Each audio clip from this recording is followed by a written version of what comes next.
আসসালামু আলাইকুম। সবাই কেমন আছেন? দেখেন আমরা এখন ছাদ তাসিস করতেছি, গাছাম লাগাইলাম, এখন পাইপ লাগাইতেছি। ঠিক আছে, এখানে একটা টয়লেট হবে, আরবিতে বলে হাম্মাম। এখন এই যে ওয়াইটা লাগাবো, দেখেন কেমনে লাগাই। দেখছেন, অবশ্যই গাড়া আগে ওয়াইয়ের ভিতরে লাগাই নেবেন, তারপরে পাইপে লাগাইবেন।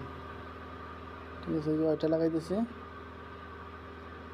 লেবেল যে লাগবে, লেবেল সমান সমান রাখবেন একদম বরাবর। ঠিক আছে, তারপরে এখানে এই যে পাইপ লাগাবো। এখানে একটা কুর্সি হবে, একটা ছাপ্পাই হবে। ঠিক আছে, কুর্সি ফ্রাঞ্জি হবে একটা। পাইপ নিয়ে লাগাই নিই।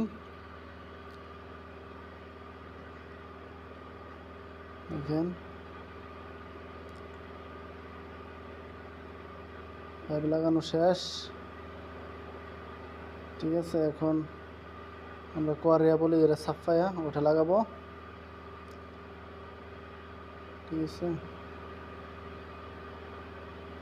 এই কাজগুলি অনেক সুন্দরভাবে করতে হয়। ঠিক আছে, এই দেখেন লেভেল ঠিক রাখতে হবে সব সময়।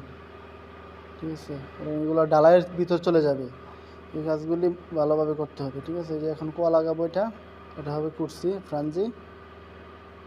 ঠিক আছে, এই যে লাগাই দিলাম। এখন লেভেল দেখবো ঠিক আছে নি। আর ভিডিওটা কেমন হয়েছে সবাই জানাবেন। ওকে।